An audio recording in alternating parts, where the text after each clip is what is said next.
Lep pozdrav vsem na dogodku, ki ga organizira knjigarna Azil oziroma organizirata knjigarna Azil in Društvo za teoretsko psihoanalizo, ki je tudi izdajatelj knjige oziroma teh obeh knjig, ki jih lahko vidite.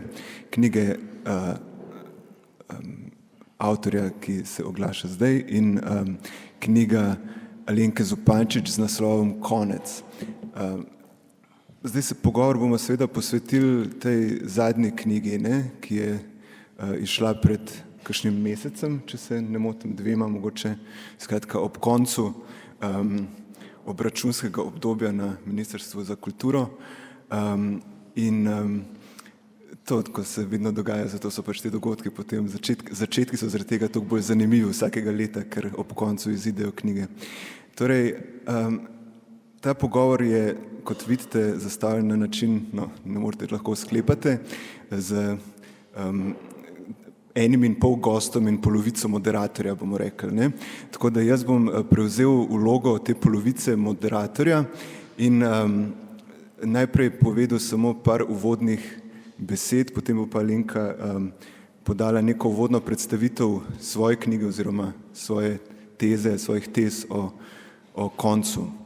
Torej, Alenko Zupančič, najbrž, kot se ponavadi reče, najbrž že vsi poznate, je avtorica večjih knjig, številnih znanstvenih člankov in drugih zadev. Ta knjiga je po knjigi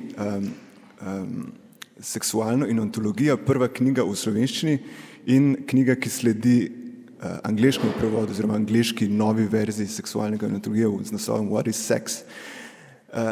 Vidimo, da očitno zadeva tendira k naslovom, ki so čim bolj direktni, in to se mi zdi velika vrednost, skratka vrednost te knjige in tudi tiste angleške prejšnje. Skratka, če nas zanima problem seksualnosti, je pa problem konca, je pač najbolj, da ne okolišimo in rečemo skratka direktno, kaj je seks in kaj je konec, skratka v tem smislu. Torej, knjige je naslov Konec in celo gre zadeva še bolj direktno v tem smislu, da gre v direktnosti konca, v tisto najbolj očitno, v tisto najbolj prvo asociacijo, ki jo lahko dobimo, in to je pač ta napis The End. Torej, knjiga je sestavljena iz večjih segmentov, to bo Alenka sama tudi najbrž povedala. Prvi del je tisti, ki se z problemom konca ukvarja nekoliko, kako bi rekel, v najbolj približnem smislu sistematično, celovito, panoramsko, kako bi rekel temu. In kasneje so pa neke študije posameznih materialov, bomo rekli v množini, posameznih materialov z področja umetnosti in tako naprej. Zadeva je zelo zanimiva in jaz se ne bi rad zdaj pokvaril z to metanaracijo, tako da bi prepustil Alenki, da pove sama, o čem gre njena knjiga, potem bom pa jaz povedal s tisto polovico sebe še to, zakaj gre približno v moji knjigi. Hvala Tadej, hvala vsem, ki ste danes prišli. Tako rekla bi sam na začetku, dogovor je vsekakor ta, da vsak približno 15 minut poveva nekaj stvari, nekaj iztočnic povezanih s to temo konca, in mislim, da bom absolutno vztrajala, da svojo polovico v polni meri izraži. Skratka, ker je dejansko ravno to vprašanje intervencije v nepovratno in konca še kako povezani. Na nek način je, mislim, da je tudi oba naslova sta zelo kompatibilna. Ne samo, da je tudi tema podobna. Skratka, zdaj jaz ne vem, vsekakor knjiga je še kar obsežna, loteva se marsičesa, tako da ne bi niti poskušala tukaj nekih splošnih povzetkov dajati. Mogoče bi začela s tem, da bi izpostavila neke 3 momente, ki niso neposredno v knjigi, čeprav so povezani s tem, recimo, da bi na hitro preleteli eno idejo, kaj bi bil konec kot, recimo, da začnemo tukaj, konec kot neka simbolna prekinitev, kot sprememba, recimo, konec koncev, če se nekaj zelo radikalno spremeni, rečemo, da je konec našega sveta. Konec koncev se v razmerju do spremembe se pojem konca pogosto uporablja. Bi pa na nekaj upozorila v zvezi ravno s tem simbolno spremembo, simbolnim koncem, da je tukaj izjemno zanimivo razmerje želje do te, recimo, entitete konca. Željo mislim natanko to, kaj pomeni pravzaprav, če želimo, da se nekaj konča. In kakšen je na nek način paradoks ali pa celo dvoumnost tega, ki izhaja iz samega dejstva, da to želimo. In mogoče bi vzela za primer nekaj, kar nimam v knjigi, imam pa mislim, da mogoče celo v prvi knjigi Etiki realnega, sem se slučajno zdaj spomnila na to. V Prustu, v neki Svanovi ljubezni je nek izjemno zanimiv, subtilen moment, v katerem Svan torej analizira trpljenje, ki mu ga povzroča njegova nesrečna ljubezen do Odette, in pač razmišlja o tem, kako zelo si želi, da bi bilo tega trpljenja konec. Kar je zanimivo tam je način, kako to neko spoznanje, do katerega sam pride v tem kontekstu. Skratka, absolutno trpi zaradi tega, ker pač mu je Odette nezvesta, pač dolji visi za njega, kot bi temu danes rekli. On pa pač zaradi tega izjemno trpi in zdi se mu, da si najbolj želi tega, da bi nehal biti zaljubljen vanjo in bi s tem pač nehal trpeti. Potem pa malce razmišlja o svojih občutjih in mu postane jasno, da pravzaprav temu ni čisto tako, da dejansko želi, da bi se njegovo trpljenje prenehalo, medtem ko bi bil še vedno zaljubljen. Skratka, problem je v tem, da čeprav ve, da bi njegovo trpljenje prenehalo, če ne bi bil več zaljubljen v Odette, če bi torej bil ozdravljen, kot sam pravi, te ljubezni, pa si tega v resnici ne želi. Pravi celo takole, to je en stavek samo iz knjige, pravzaprav se je na smrt bal takšnega ozdravljenja, ki bi dejansko pomenilo smrt vsega, kar je bil Svan zdaj. Tukaj se mi zdi, da je zelo lepo izražen natanko ta paradoks, v kateri te dvoumnosti, če rečemo lahko našega razmerja do konca, ko je v igri želja. Namreč rekla bi tako, želja po koncu, česarkoli že, na nek način naleti na svojo mejo v nekakšnem koncu želje, ki je tudi tukaj impliciran. Skratka, kot da onstran tega konca sploh ni več tiste želje, ki bi jo lahko ta potreba, ta odgovor zadovoljil. Skratka, da imamo nek paradoks, to, kar pravi Svan je, da v bistvu bo on drug človek. To je samomor subjekta, ne bo več občutil nobenega zadovoljstva v tem, da ga recimo Odette ljubi. Skratka, v bistvu noče končati. No. Poanta je v tem, da je neka meja, kjer se dogodi, kjer pride do nečesa takega kot premene samomora subjekta, onstran katere se koordinate želje popolnoma spremenijo. In zadoščanja v tem, da smo končno dobili to, kar smo želeli, pravzaprav ni, ker smo od tam naprej drug subjekt. In mislim, da je ta dvoumnost, ta paradoks ambivalence, recimo rečemo lahko tudi tako, neke želje po koncu prisoten v marsikaterih razmislekih ravno v tem, da pač celo tako bom rekla, v nekem trenutku se cela ta situacija obrne doživi nek paradoksni obrat, namreč da rečemo nekaj takega kot raje umrem, kot da bi se na ta način spremenili. Skratka, raje umremo, kot da umremo kot trenutni subjekti. In mislim, da je ta obrat marsikje na delu v tem, ko se pač strašansko čudimo, kako to, da kljub temu, da ne vem, vemo to in ono, pa še naprej, ne vem, ustrajamo. Skratka, gre za neko premeno tukaj, ki si na videc ali pa v resnici obleče plašč nekega poguma, celo heroizma, raje umrem, kot da bom to. Hkrati pa seveda na nek način izraža prav skozi to paradoks zanko, če hočemo, želje, ko gre za njeno razmerje do konca. Drug fenomen, ki je seveda zelo razširjen, da če je to recimo neka simbolna, v smislu simbolne smrti, paradoks želje, je to, da nam konec nastopa kot nek imaginarni spektakel. To veste, da tega ne manjka, pač ne samo v filmih hollywoodskih in drugih, po televiziji, če odprete televizijo, pač kar najbolj gre danes, so posnetki poplav, potresov, cunamijev, požarov, skratka to je nekaj, kar nedvomno fascinira in je nek spektakel nekega konca, neke katastrofe, ki je imaginaren v tem pomenu, se mi zdi, da se zelo približa nekemu dispozitivu, ki ga psihoanaliza imenuje dispozitiv fantazme.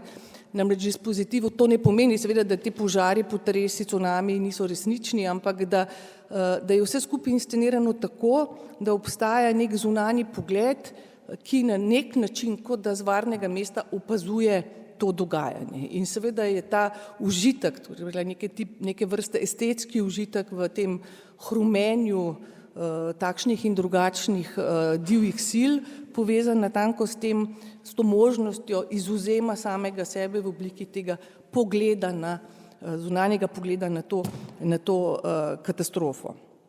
To je nekaj podobnega tudi, kar je recimo na delu v znani Kantovi opredelitvi sublimnega, kjer pač gledamo divjanje, orkanov, strašnih sil in pri tem občutimo neko nenavadno zadoščanje. Ne samo zato, ker smo mi na varnem, ampak ker na nek način to lahko preigramo v neko recimo svojo moralno ali pa človeško vzvišenost do tega.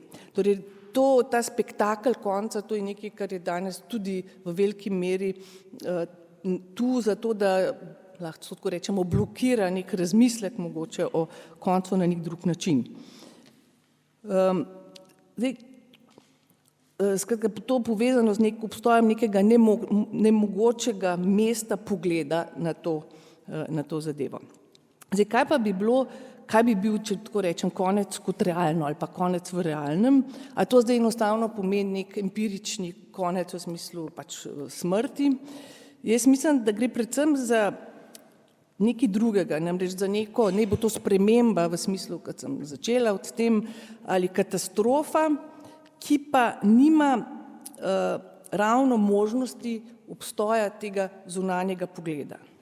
Bi rekla, na nek način bi lahko rekla, da konec v realnem je konec, ki ga nihče ne zazna kot konec.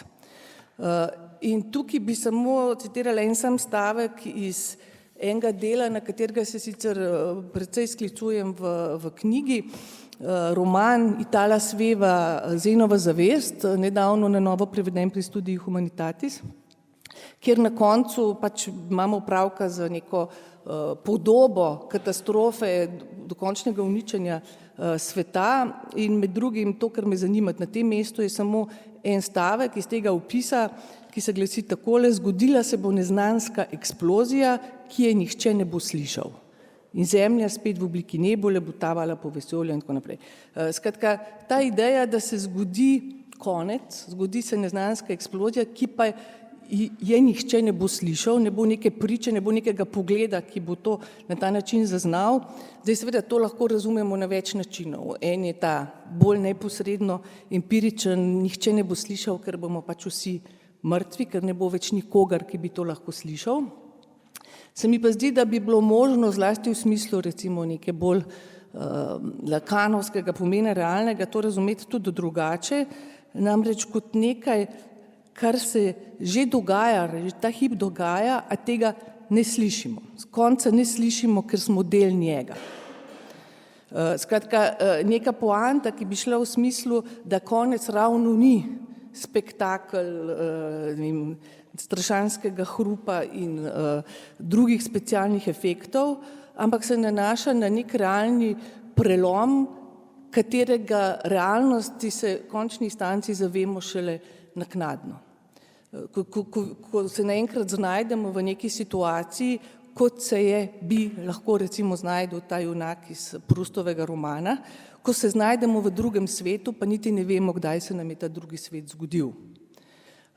In v tem smislu se mi zdi, da bi bilo zanimivo razmišljati v o koncu in ravno tem odsotnosti priče tega konca, ne kot samo v tem spektakularnem pomenu, ampak tudi pomenu realnega. Zdaj, če imam še enih 10 minut, bi morda zelo na hitro rekla nekaj o povezavi s knjigo, zlasti njenim tem prvim delom, ki ga je že omenil Tadej. Če bi mogla zelo na hitro, zelo na kratko opredeliti, kaj je, postaviti neko diagnozo modalnosti našega časa, kot se temu reče, se mi zdi, da bi rekla, da živimo v obdobju konca. In prav zaradi tega ima pač prvi del knjige naslov Kratka zgodovina konca, ker mislim, da imamo opravka s koncem, ki je imel neko zgodovino. Zdaj, začetek seveda tega konca umeščam v leto 1989, ko je izšel tisti znameniti tekst, potem kasneje pa še knjiga Francisa Fukuyame Konec zgodovine in zadnji človek. In seveda tukaj takoj poudarjam, da konec zgodovine pomeni nekaj čisto drugega kot konec sveta. Je natanko nasprotje tega. To ne pomeni, da bo svet propadel, ampak pomeni, da se svet na nek način ustavi, zamrzne v neki določeni točki svoje zgodovine, kjer naj bi se ta zgodovina z vidika neke človeške evolucije dopolnila. To je v osnovi Fukuyamina teza, da je pač s padcem Berlinskega zidu in z neko prevlado kapitalistične liberalne demokracije človeštvo prišlo do točke, ki je nekako najvišja in najustreznejši modus eksistence družbe. Od tod naprej seveda se bo še marsikaj dogajalo, vendar nič, kar bi na temeljni, osnovni strukturni ravni lahko spremenilo to konfiguracijo. Skratka, ta konfiguracija nima nekih notranjih protislovij, zaradi katerih bi potrebovala neko nadaljnjo dialektiko, v sebi so še kozmetični popravki pa tako naprej, ampak na neki način je to konec zgodovine v tem emfatičnem smislu, ko neka notranja dialektika zgodovine še proizvaja resne dogodke, prelome.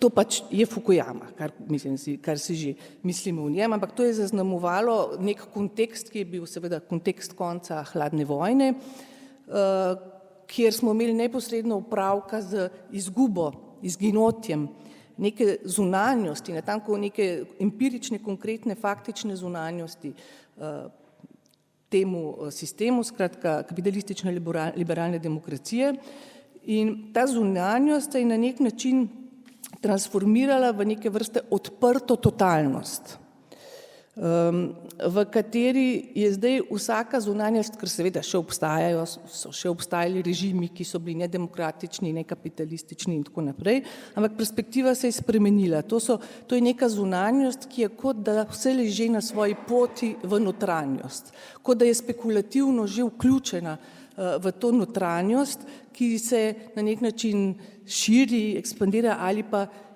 vključuje več in več. To je pač Fukuyamina ideja. In seveda to je tudi trenutek, ko je pač lansiral to tezo, hkrati sovpada zelo neposredno z neko drugo tezo podobnega dometa, to je, da je ta znamenita ideja o koncu ideologij, torej ideologija konca ideologij. Seveda konec ideologije je pomenil predvsem triumf, zmago ene hegemone ideologije, in ta ideologija je bila natanko, s tem se vrnem na ta moment Fukuyame, ki sem ga izpostavila prej, ta ideologija je bila natanko v sistematičnem zanikanju kakršnihkoli resnih družbenih antagonizmov, protislovij, notranjih temu hegemonemu redu. Seveda so problemi, samo ni pa nekih resnih notranjih protislovij in antagonizmov. In seveda to sistematično zanikanje možnosti obstoja notranjih protislovij je igralo, se mi zdi, izjemno pomembno vlogo v tem, kako se je v tem času, v teh letih dominantno oblikovala naracija konca. Namreč konec je začel nastopati kot nekaj, kar nas lahko doleti samo iz neke skrajne zunanjosti, v smislu narave, kozmosa, univerzuma, ne pa nekaj, kar bi lahko se zgodilo od znotraj, če ne tako rečem, iz notranjosti sveta. Torej, kakršnakoli, če že resna transformacija, sprememba ali konec, lahko pride samo, ne vem, v obliki tega, da asteroid zadane Zemljo. In v tem smislu pač ne manjka imaginarija, filmskega in še kakšnega tovršnih scenarijev. Zdaj, to obdobje, zdaj grem zelo hitro, konca zgodovine, ki je trajalo približno 25 let, s tem, da seveda se je začelo že prej, ta ideja, da smo kot človeške živali še živimo naprej, ni pa več za pričakovati nekih velikih dogodkov. Je na drugi strani hkrati proizvajala ves čas, se mi zdi zlasti v polju neke kritične refleksije, ki je vsekakor ni manjkalo o teh Fukuyaminih in pa nasploh idejah, nek občutek dejansko nekega stopicanja, vrtenja na mestu, neke nemožnosti, subverzije, občutek, da so vse kritične točke, ki jih lahko proizvedemo, takoj asimilirane, takoj kapitalizirane, unovčene v smislu natanko krepitve, ne vem, mainstreama, statusa quo. Skratka, kot da se ta nemožnost konca, tako da se je pač ta konec zgodovine prevedel v neko nemožnost konca samega tega modusa. Skratka, na eni strani smo imeli ta optimizem napredka, rasti, ekspanzije in tako naprej, na drugi strani kritiko, pesimizem, opozarjanje, da seveda sama ekspanzija stopnjuje tudi izključevanje, kar je, da pač, ne vem, v globalizmu, v globalnem trgu to pomeni tudi izključevanje seveda določenih delov notranjosti. Skratka, opozarjanje na to, da ima ta družbeni red resna notranja protislovja, ki jih ekspanzija v smislu novih trgov, cenejše delovne sile hkrati in zastira, preblaži in seveda na dolgi rok poglablja do neke točke, recimo temu, možne nepovratnosti. Zdaj seveda je leta 1989 kriza ta optimizem mičkan zamajala, ampak se mi zdi, da takrat še ne čisto zares, da je tista kriza bila nekaj, kar je kazalo, da se še lahko obrne v nek nov cikel, če ne tako rečem. In se mi zdi, da se je ta ideja, ta konec realno, mislim, bolj korenito zamajal šele kasneje, v nekem obdobju, ki ga na simbolni ravni, poudarjam izrecno, da to ni kauzalni modul, nikakor tega ne mislim, ampak na simbolni ravni obdobje, ki ga zaznamuje, se mi zdi recimo izvolitev Donalda Trumpa za predsednika ZDA. Tukaj kot da se je zgodilo nemogoče, nekaj, česar dejansko nihče ni verjel, ni pričakoval, hkrati pa se je zgodilo tudi to, da čeprav na najslabši možni način, je vendarle Trump spodnesel status quo. Od tistega trenutka naprej so stvari razporejene zelo drugače. Konec koncev vidimo ta hip, da Sanders zmaguje v demokratskem polu, skratka, da se poraja ideja socializma, tam govori v njej, dobro, to je anekdotično, ampak zdaj sem slučajno nekje prebrala na nekem displeju ali kaj, da je na podelitvi Oskarjev se prvič zgodilo, da je nekdo citiral komunistični manifest. Mislim, da prejemniki filma Oskarja za dokumentarni film American Factory, da je bilo rečeno, da bo vse boljše, ko se bodo workers of the world unite. Tako da, skratka, nekaj se dogaja, tukaj ne moramo reči, da ne. Skratka, hotela sem pa predvsem to reči, no, da v nekem času, ki ga zaznamuje simbolno, ne pa povzroča, skratka še enkrat ne mislim, da je Trump tukaj vzrok, je posledica in simptom, da smo prišli, da smo priča nekakšni paradoksalni reaktivaciji zgodovine, koncu njenega konca, da je začela stvar spet vrteti, pa čeprav in to pospešeno, pa čeprav verjetno možno v smeri katastrofe. Ta katastrofa, ki se zdaj tu riše, ima seveda celo vrsto obrazov, ki so nedvomno med seboj povezani, političnega v smislu novih vojn, beguncev, vzpona populizma, protofašizma in tako naprej, moralne katastrofe v smislu pač ne, cinizma, korupcije, pa konec koncev tudi vseh izzivov, ki jih prinaša tehnologija umetne inteligence, pa še marsikatera tehnologija v razmerju do sploh definicije, kaj zdaj je to človeško bitje, recimo, kaj sploh je morala, etika in tako naprej, pa seveda ekonomskega, ekološkega, skratka vse ti aspekti so med seboj povezani. Skratka, zdi se, da nekako tukaj se posod nekaj premika, pa ne nujno v neki dobri smeri. Ja. In mislim, da se je nekaj tukaj dejansko premaknilo in se premaknilo tudi v načinu, kako se zdaj po novem strukturira zgodba o koncu, naracija konca. Da vsekakor smo priče nekim bistveno bolj, rekla, imanentnim prikazom tega pojma. Je pa tudi res, no, to če še na hitro rečem, se mi zdi, da mnogi še naprej verjamejo v tezo o koncu zgodovine v tem smislu Fukuyaminem in se obnašajo, še enkrat, to se mi zdi, da je tipično bilo za Trumpov prvi mandat v ZDA, da se obnašajo, kot da je Trump, ne vem, dejansko nekakšen asteroid, ki je treščil na Zemljo iz vesolja. Skratka, in ga je potrebno samo odstraniti, pa bo Amerika spet velika.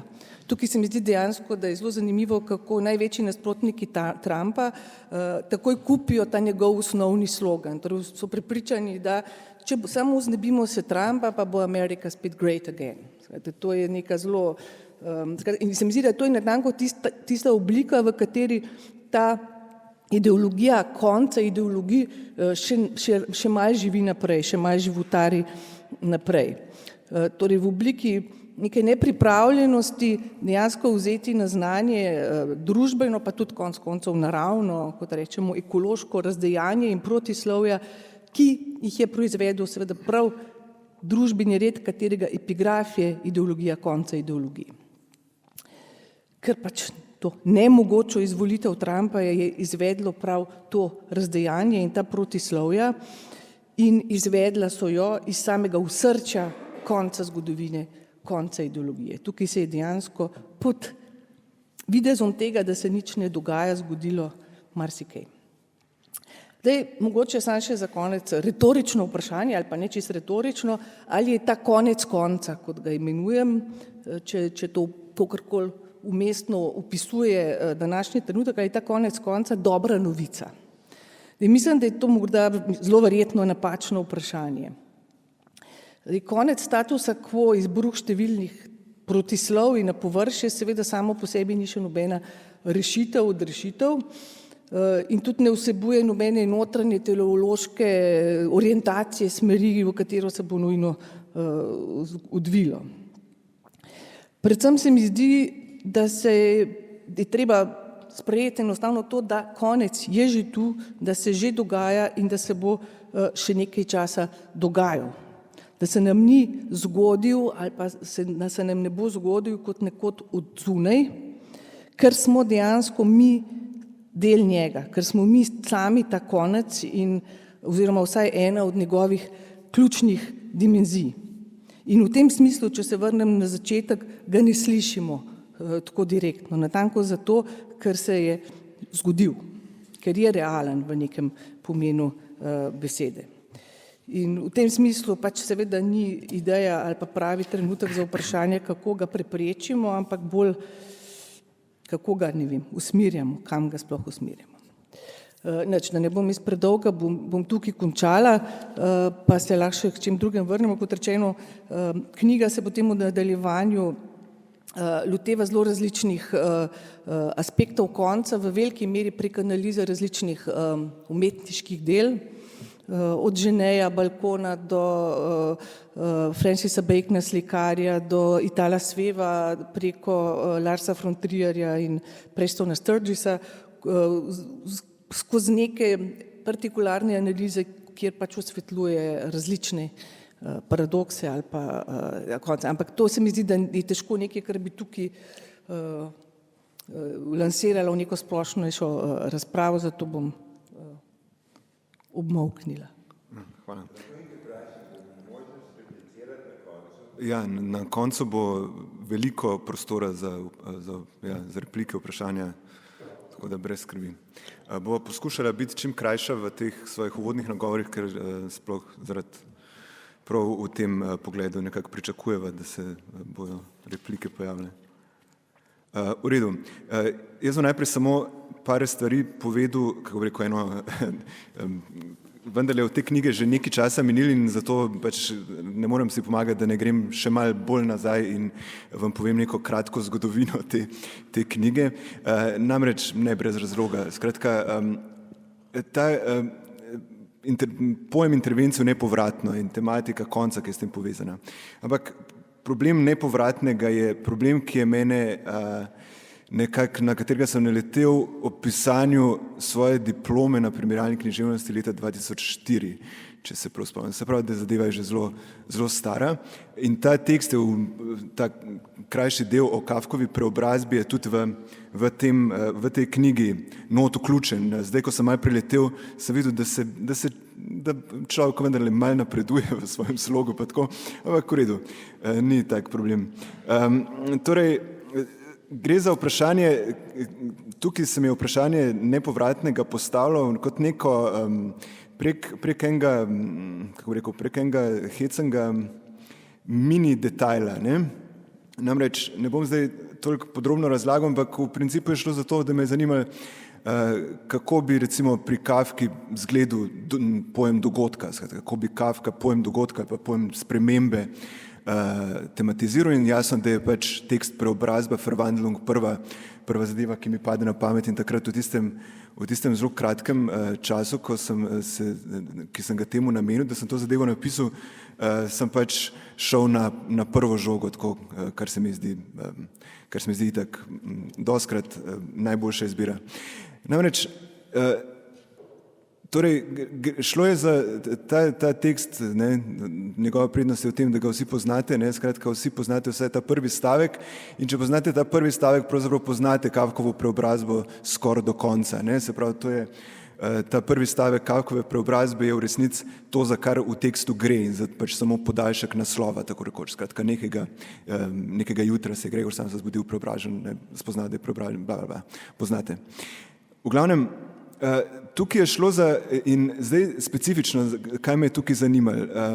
Zanimalo me je to, da rečem, razmerje med dogodkom in kontinuiteto. Skratka, koliko je dogodek, koliko je neka najbolj možna radikalna sprememba, ki je v tem primeru sprememba nekega človeka v nek neimenljiv mrčes, koliko je zavezana tej kontinuiteti, skratka, koliko je v tej radikalni spremembi prav nečesa, kar se ni spremenil. In na nek način sem prišel tle do tega, da se v tem tekstu pokaže, da je prav na nek hecen način ne sama sprememba s tem povzročena, ampak da je nemožnost, da bi se spremenil nazaj, pogojena z drobcem kontinuitete, ki ga obdrži, oziroma z nekim zelo butastim delcem kontinuitete. Namreč on reče tle v tem primeru, ne, pač ko se vidi se, da je postal nekaj drugega, ne, rad bi pač to pozabil, rad bi zaspal, pa bo okej, ne. Skratka, zaspim in bom v redu. In potem pride do tega, da pač, ker je hrošč in ker leži na hrbtu in pač je okrogel, ne, skratka, pride do nekega banalnega problema, da se ne more obrniti na svoj priljubljen bok, na katerem je navajen spati.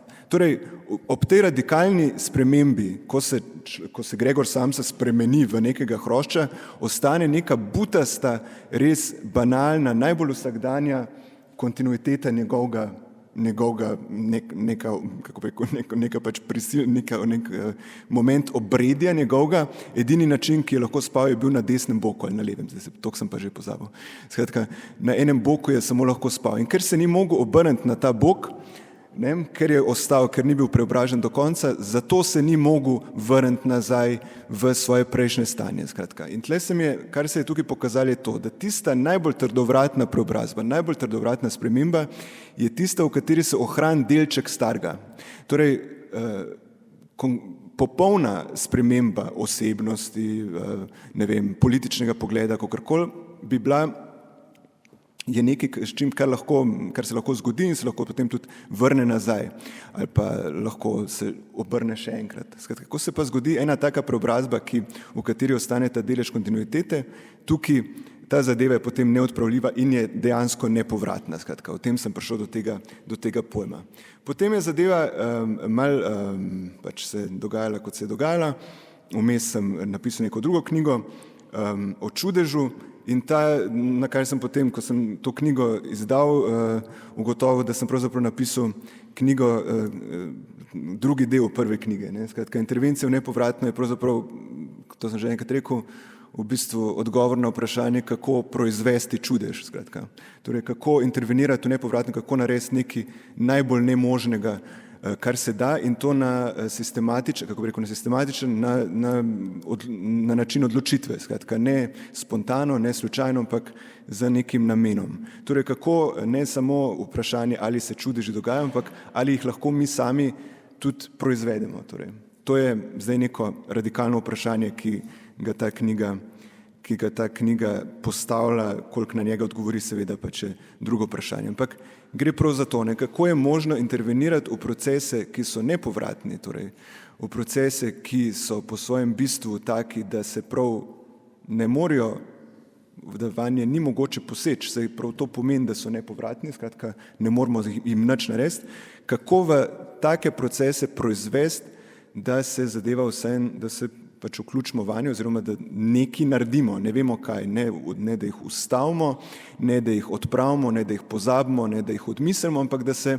vanje vključimo, da jih sprejmemo, pa vendarle postanemo nekakšni akteri te nepovratne spremembe. Torej, to je bilo moje vprašanje takrat. In zdaj seveda naslov sam, jaz sem se tako ukvarjal tukaj z večjimi stvarmi. Ena zadeva je šla bolj v neko politično smer, direktno, druga je šla bolj v Kafko, potem Becketa, po precejšnjem slučaju tudi v Agoto Krištof, potem in Freuda seveda, ampak zdaj Freuda bom tukaj na tem mestu pustil ob strani. Skratka, postavil sem tam nekako, začnem knjigo s tezo, da je vprašanje intervencije v nepovratno nekako temeljno vprašanje psihoanalize, ki pa ni bilo nikoli direktno zastavljeno. Skratka, to je nekako ta osnova. Ampak sama sintagma intervencije v nepovratno se mi je porodila v nekem drugem kontekstu. Namreč prav v kontekstu, v katerem je Alenka že nekaj govorila, in sicer o problemu tega, čemur se zdaj reče podnebna kriza. Ne? Takrat se je rekel še klimatske spremembe. Sodeloval sem pri nekem projektu, sam sem na tej temi, ne da bi takrat kaj prav zelo vedel, ampak v nekem evropskem projektu, kjer smo potem na koncu morali pač podati nek svoj resen prispevek in takrat, ker je zadeva problem nepovratnosti v ekologiji, skratka v klimatologiji in v teh znanostih zelo prisoten, namreč problem nepovratnosti, v neki svoji posebni definiciji, ampak pustimo to, sem takrat prišel do te sintagme, skratka, do sintagme intervenirati v nepovratno, ker se mi zdi, da dejansko zajame to, kar bi mi v tem trenutku morali narediti. Skratka, v problemu podnebne krize je edino, kar lahko naredimo, interveniramo v nepovratno.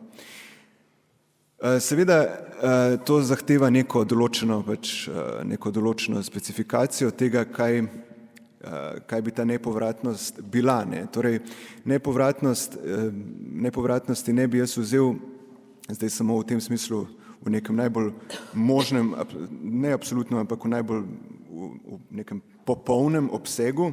Torej, nepovratnost tega tipa, vse se je že zgodilo, nič ne moramo narediti. Skratka, to je neumnost. To vemo, da tudi če nič ne moramo narediti, mi še vedno pač bomo do konca sveta čutili, da nekaj je treba narediti in bomo si zato, da bi nekaj delali, zaradi mene tudi iluzije ustvarjali, da je možno nekaj narediti. Skratka, tukaj je stvar itak nesmiselno se pogovarjati o tem opoziciji, torej reči, spoznati, nič se ne da narediti in se bomo ulegli in čakali. Skratka, tega ne bomo naredili, zato je o tem nesmiselno govoriti. Skratka, brcali bomo do konca na nek način. In tle se mi zdi, mogoče, preden se mogoče navežem na tiste teme, o katerih smo prej govorili, o katerih je prej Alenka govorila, skratka o koncu zgodovine, bi sam tole rekel, Mogoče je za boljšo predstavo lahko rečemo takole. V bistvu gre za dve točki preloma, da tako rečemo. In v bistvu, če vzamemo prvi prelom, skratka oboje, lahko bi za silo temu rekli, da je prva točka začetek antropocena in druga točka morebitni konec ali pa grožnja konca antropocena, čeprav je vse lahko antropocen. Ampak če vzamemo v nekem ožjem smislu, torej bom zdaj razložil, zakaj gre. Torej, prva točka nepovratnega je moment vključitve človeštva vseh naših dejavnosti, kamor pade ekonomija, politika, industrija, umetnost, vse skratka.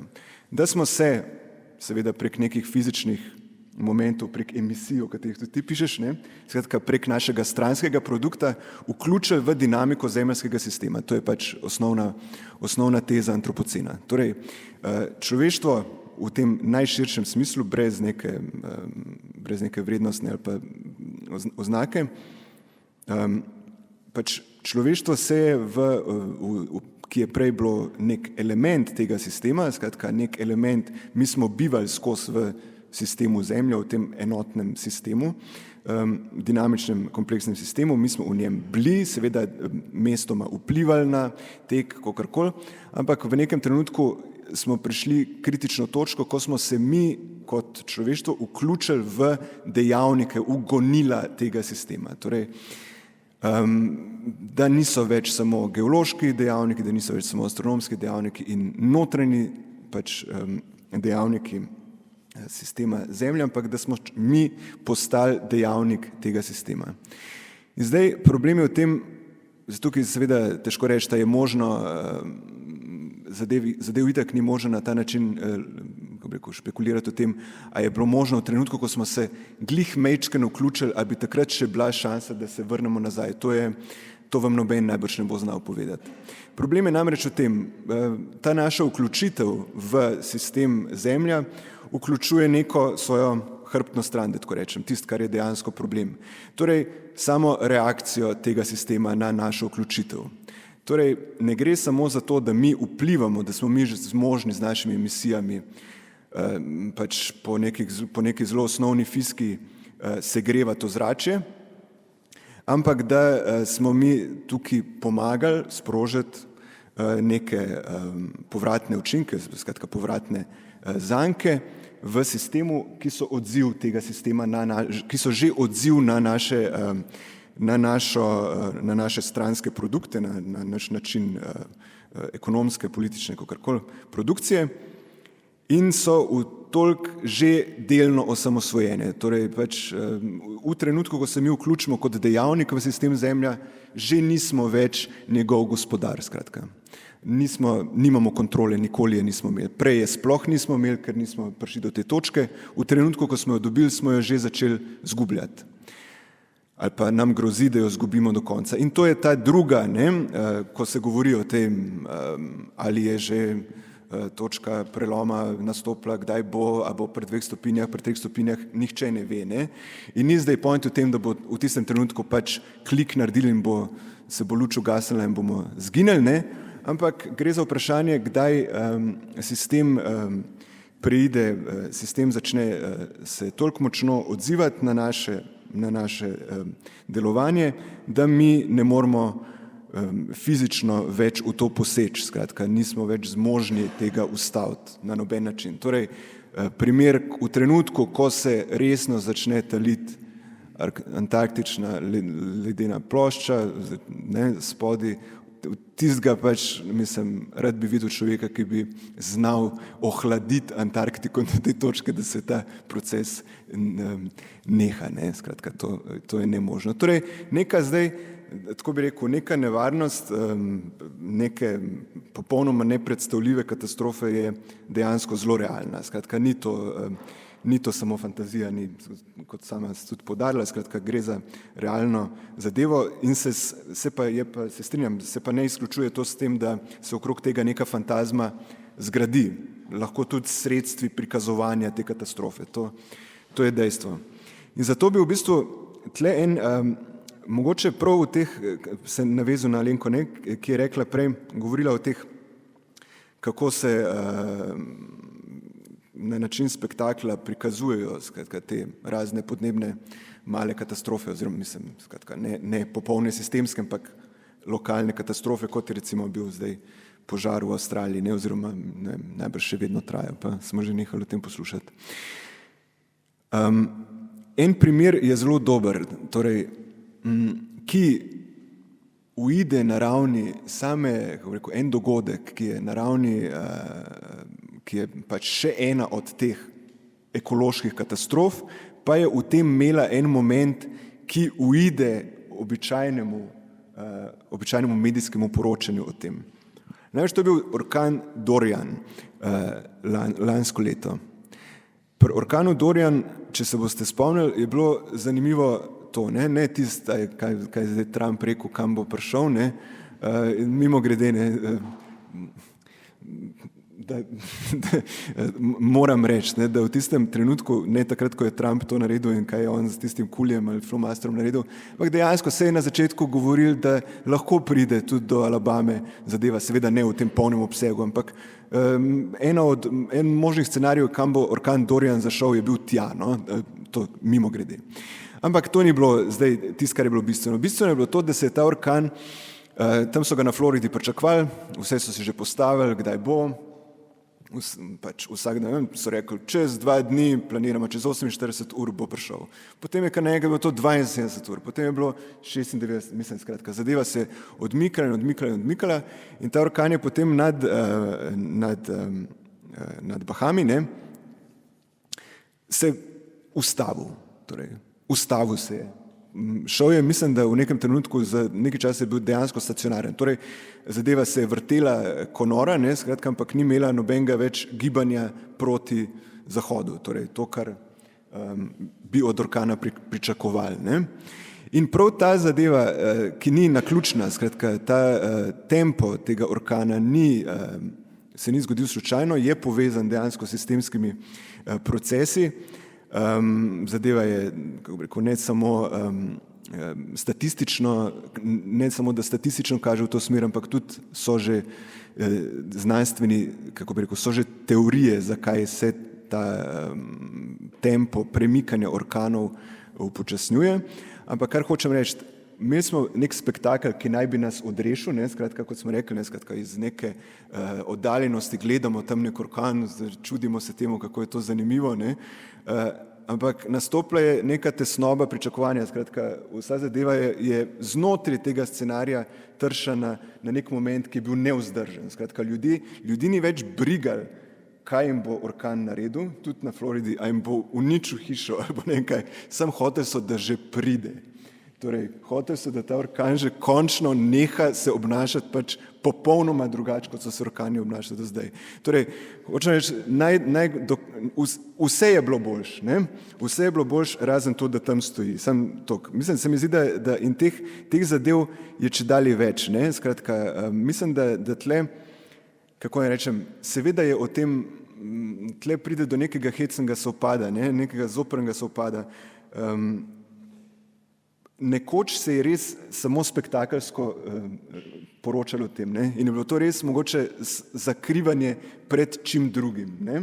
Tako kot smo rekli, ne, na običajni ravni, včasih smo se pač pogovarjali o vremenu takrat, ker se nismo hoteli o čem drugem.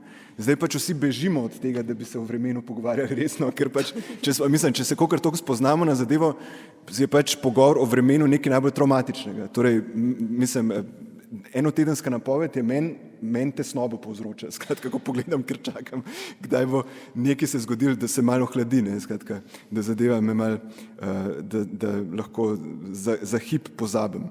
Torej, tle, kaj hočem reči, ujel se je to, ne, neka strategija, ki je bila prej namenjena zakrivanju, zdaj jebat ga mora biti uporabljena za to, da pač zvemo kaj o tem.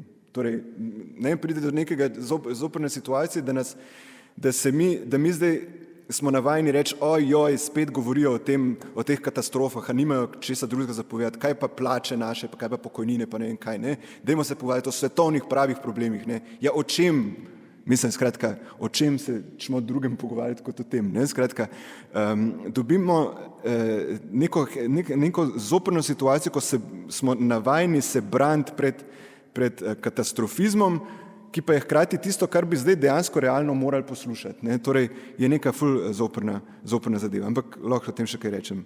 Zdaj pa samo še tole, pa če mogoče se vrneva malo v ta konec zgodovine, ne? Nekaj, kar mi je padel na pamet. Ne? Torej 89 je bil konec zgodovine, ne? Je zanimivo, kako je res, od 89 nekako do 2016, do Trumpa, ne? Da, ja. Simbol. Zanimivo je, da je to trajanje tako rekoč Hillary Clinton. Ne?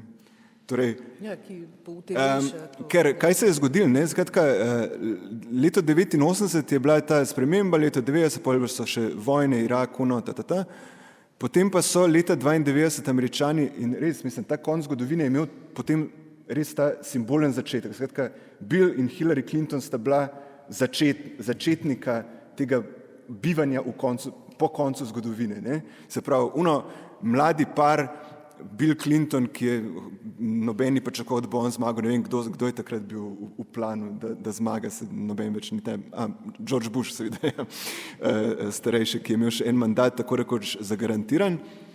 In je res zanimivo, ne, kako so takrat uprizorili, torej imeli smo takrat neko to situacijo, in leto 92 so imeli konec zgodovine, na zahodu v Ameriki smo imeli Billa Clintona in Hillary, ne, Rusom so pa Jelci napustili, ne, skratka, tam pač konec zgodovine, ki je potem do Putina pač nekako v tej vsej svoji bedi, skratka, čakal in se nalival z vodko, ne, in pač propadal pred našimi očmi. Skratka, takrat se zadeva se je pokazala, ne, takole se zgodovina končuje, ne, oziroma takole tisti, ki ne znajo na novo začeti, je Jelcin, tle imamo pa Clintona, ne. Torej, to je samo neka zadeva, pa bi se pa k temu vrnil, pa ti prepuščam, če imaš kakšno... Ne, v bistvu mislim, mogoče bi se samo zelo na hitro navezala na par stvari, ki se mi zdijo čisto ključne v tem, kar si rekel.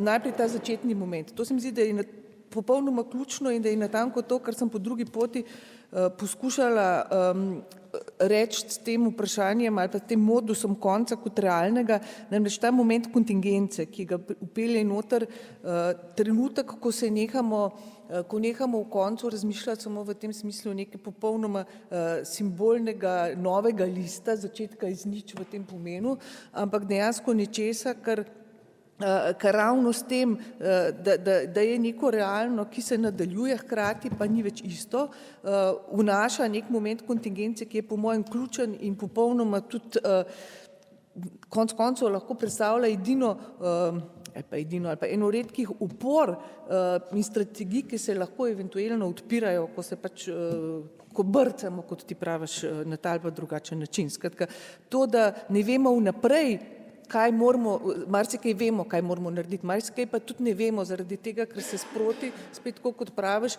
reakcija na to, kar delamo, dogaja in da je sam ta element izgube kontrole, to sem bi naslednji ključni poudarek, da tisti hip, ko kao dobimo popolno kontrolo, jo v bistvu že izgubimo, mislim, da to je ta najbolj klasična poanta iz filozofije, iz psihoanalize že konec koncev, ki jo ne nazadnje uteleša tudi tisti znani Lacanov stavek le non di per, skratka, neprevarani blodijo, tisti, ki so prepričani, da imajo vse pod kontrolo in da niso nikogaršnji sakari, da so vse preračunali, tisti so v največji zmoti. In če se držimo tega, potem smo lahko prepričani, da se stvari ne bodo dobro končale. Skratka, da je nek mehanizem, ki je pač sprožen v tek z ravno nekim gospodstvom človeka, ki je hkrati spodkupuje samo to gospodstvo v smislu pač tega obvladovanja. To mislim, da se popolnoma na vseh ravneh, vključno s tem, kar sem tudi mimogrede omenila, vprašanje umetne inteligence. Skratka, tukaj se pač odpre neka pot, katere sama ideja je ta, da ne bomo več gospodarji. Se konec koncev se v tej smeri trudijo pač tudi kaj izumiti. Mislim, skratka, je neka logika, ki je tukaj popolnoma drugačna in ki je zelo realna, no, ki hkrati, no pa če sam še rečem, kar zadeva ta problem katastrofizma, no, se strinjam, zdaj, če gremo na vprašanje nekih strategij prikazovanja, ampak mislim, da je razlika, če hočeš, že na ravni morda tipov podob, ki so uporabljene, skratka neki je katastrofizem, ki so ponavadi pokanje, ogenj, eksplozije, potem je pa nek katastrofizem, ki je v bistvu puščava realnega, ki je v bistvu to, kar ostane za tem. Ker je v Avstraliji ne toliko te sloviti ognji in kot so neskončna trupla živali in pač pustinja. No, mislim, seveda ima tudi to neko podobo, ki ne mislim, da nima nobene vrednosti na ravni tega pač kaj informativne ali pa tudi, če hočeš, emocionalne, ki pa ni čisto katastrofizem v tem pomenu, no, ki se pa še vedno na veliko izkorišča kot natanko, hkrati kot utrjevanje tudi neke klime tega, ne vem, vse to je, jaz vem, da recimo starejši ljudje, ko to gledajo, zmeri je sam tako, pa kam je šel ta svet, vsi vemo, da je svet, mislim, vse je narobe, skratka je nek občutek, da je apokalipsa je itak tukaj in vse je znak te, skratka, te znaki, ki nas potrjujejo v bistvu v neki veri, da je vse skupaj zelo narobe, hkrati pa ne vem, če kot taki sami že vodijo kam bistveno drugam. Ampak skratka, vsekakor se mi zdi, da ta moment kontingence je ključno imeti v vidiku in zlasti takrat, ko smo soočeni skozi nekimi temi, pa zdaj natančno povedati, kaj.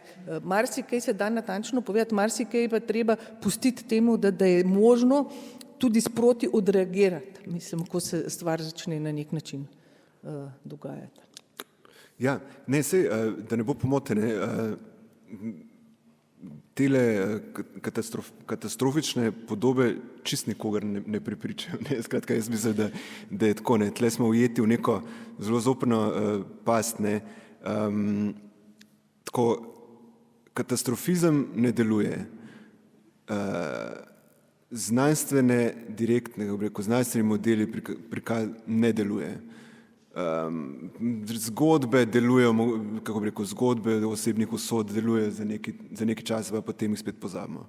V končni fazi ljudje, ki so razsvetljeni v tem smislu, živijo pač dvojna življenja, ker drugače ne gre. Skratka, mislim, tukaj je neka, kako bi rekel, kolikrat je pa še treba, mislim, tukaj stvar je čisto v tem, no, mislim, kolikrat je še treba povedati, da je ta stvar pač resna, ne? In kolikrat je še možno to povedati, da je stvar resna. Kaj hočem, če pogledamo zdaj, ne, da rečem čisto ta slovensko situacijo, ne?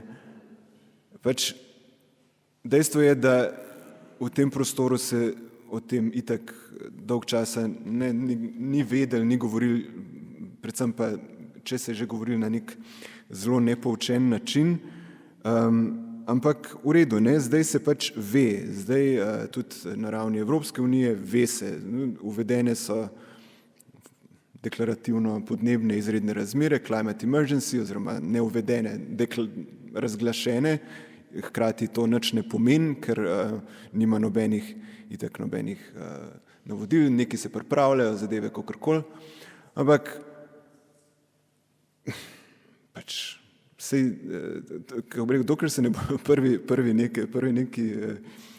neke geste začele dogajati itak brez veze. Mislim, pač hočem reči, kaj še drugega zdaj povedati, ja, pač ne vem, ene rudnike je pač treba zapreti, ne gre drugega, treba je ene pač elektrarne, pa čeprav so bile včeraj zgrajene, je treba pač zbombardirati, tako rekoč, mislim, da jih ni več.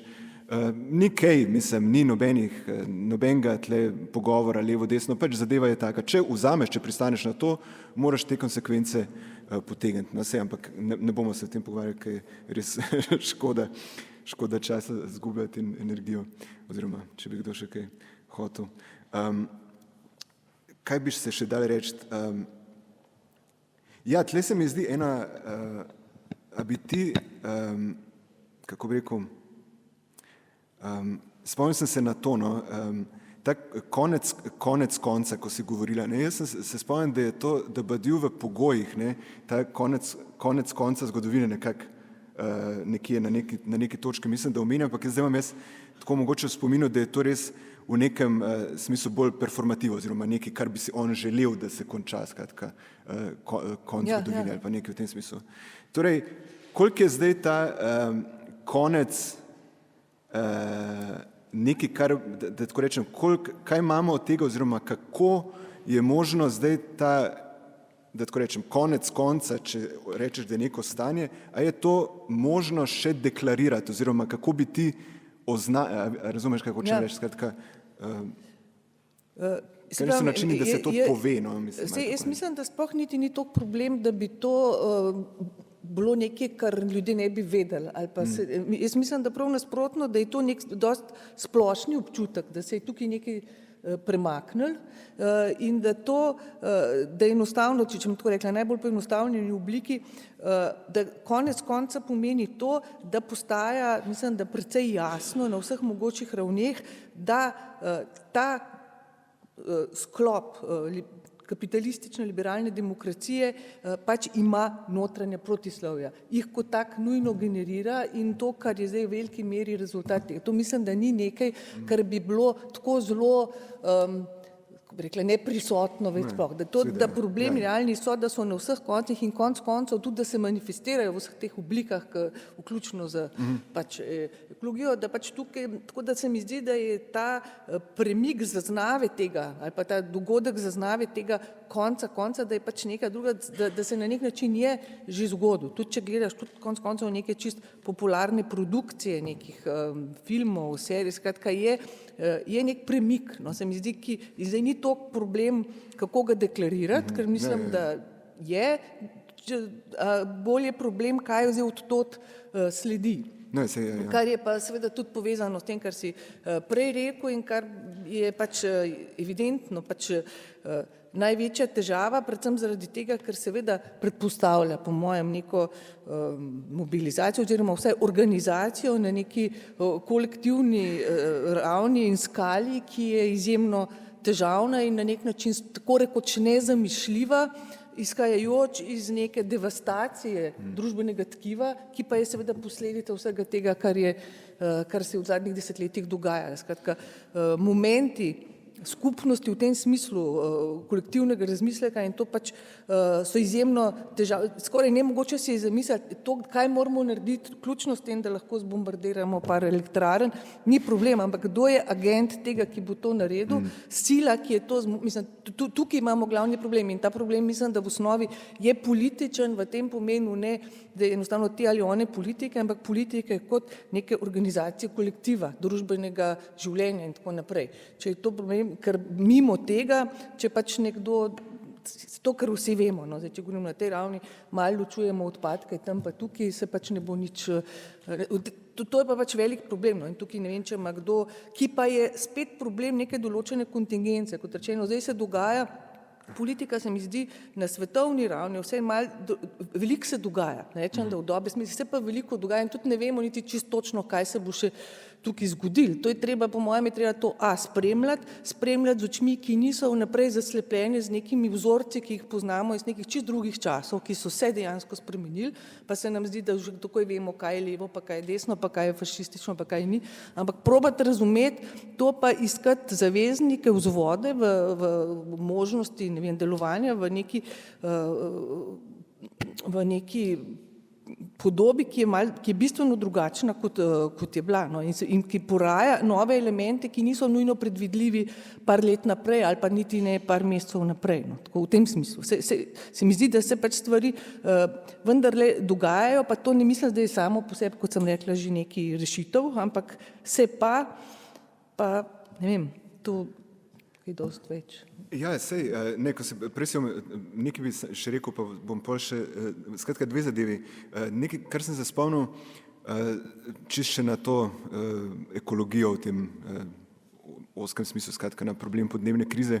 Michael Mann, ne, to je en najbolj znanih klimatologov, ne, on je v tem smislu zelo jasno pač eden najbolj informiranih ljudi, tudi daleč od tega, da bi bil mislim, mogoče nekaj časa ga mal metal v smer te mal olepševanja resnosti situacije, ampak zdaj je v zadnjih letih zadevo zagrabil na zelo na dokaj radikalen način in je zmožen marsikakšno projekcijo podatki, ki bi 5 let nazaj zvenela pač popolnoma alarmistično. Ampak Michael Mann je hkrati figura, ki se tudi v teh ameriških, zdaj demokrat, seveda je pač demokrat, ne, oziroma volivec demokratov, ampak ta človek bi bil zmožen voliti za najbolj možen mainstream demokratskega kandidata, kar si ga bo izmislil, skratka. Blue no matter who, ne? Ampak res aktivno, ne, če že smo prej omenili Bernieja, ne, aktivno ignorira Bernieja, njegov podnebni plan, Green New Deal, kljub temu, da je to najbolj tam. Fan vseh drugih je bil, ne, skratka v tej kampanji, spremljam na Twitterju, ne, fan vseh drugih, skratka gre za človeka, ki ve na neki ravni, mislim, ki resno ve dimenzije spremembe, ki so zahtevane na ravni družbe, ampak na ravni politike, je pa zadovoljen z največjim, mislim, z najbolj bednim ostankom pač normalnosti, kar si ga lahko zmisliš. Ne, mislim, to je, se pravi, nobena informiranost ne reši pred tem, ne, se pravi, ta povezava politike pa, kako rekel, podnebnega razsvetljenja ali pa neke klimatološke vednosti, kakorkoli, je zelo bistvena in res na nek, je neverjetno, koliko trdno on ustraja v tisti poziciji, skratka, zaradi človek, ki ve, da je možna, kako rekel, resna katastrofa, bo zaradi tega, ker mu en ni všeč, ker mu je preveč socialist ali kaj, bi bil zmožen, mislim, minirati zadevo, ne.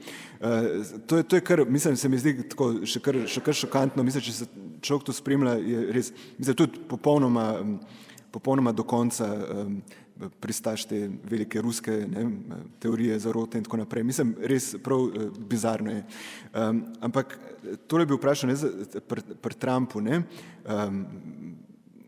pomislil sem to, ne, na nek način se njega, mislim, jasno, simptom gor dol, ampak če se pogleda tako objektivno, ne, ena zadeva je ta zares presenetljivo, če rečemo nemogoče, kaj se je zgodilo, točka, kjer se je sprememba zgodila, je bila v bistvu pri izboru še znotraj republikanske stranke. Tam je bilo bizarno, kako je zadeva.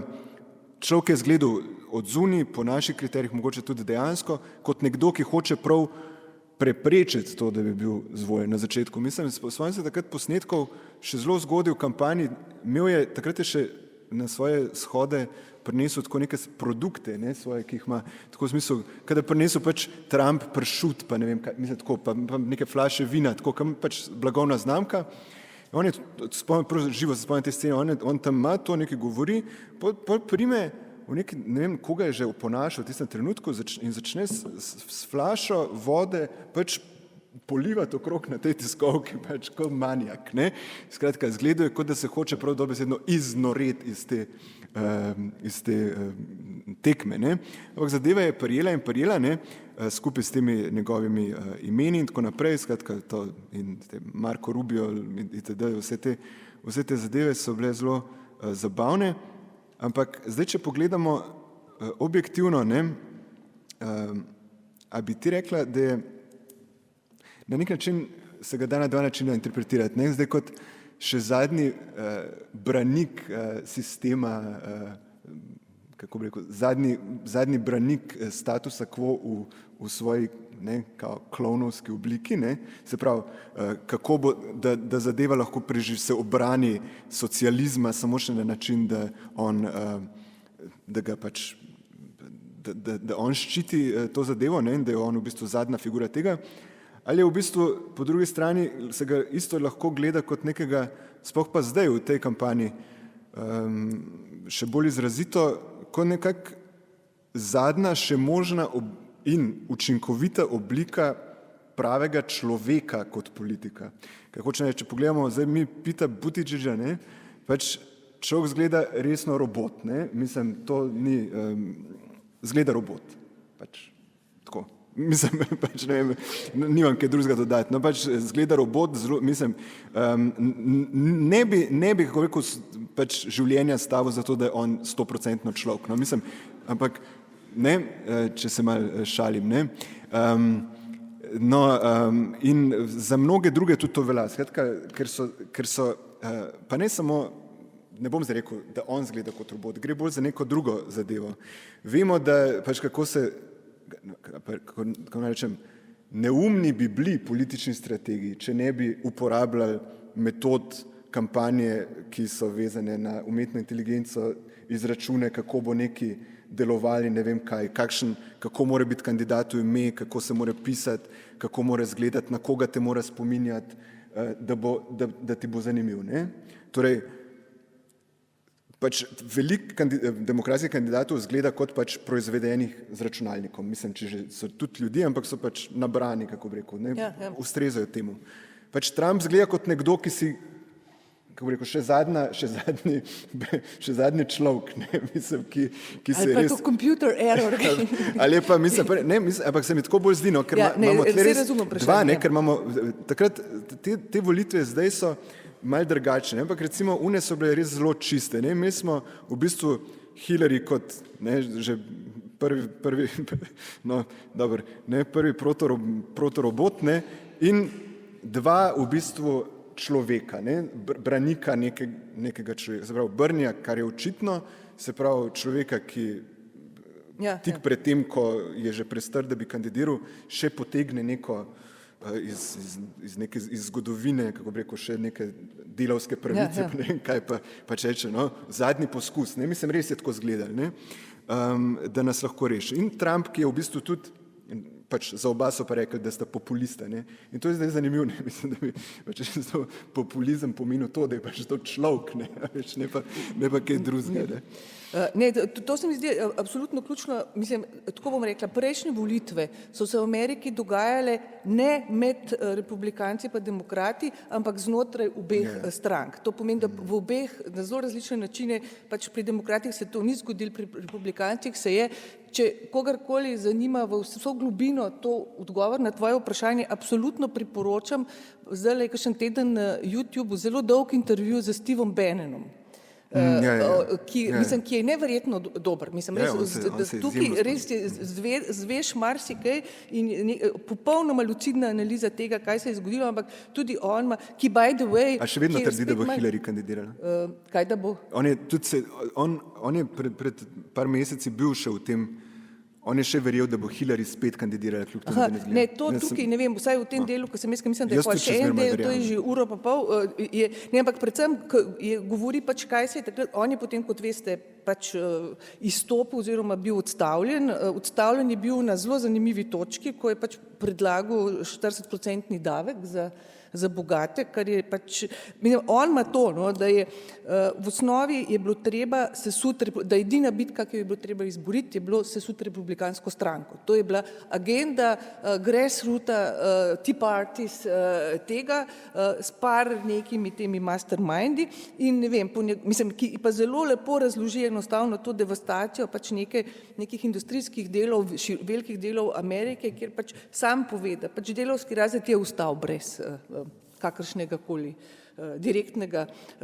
zastopstva in da to pač ali mi ali pa to prepustimo socialistom. Tako da v tem smislu, ampak njihov neposredni nasprotnik ni bil socializem, tudi on mislim, da ima raje Bernieja, kakor te robote, o katerih govoriš.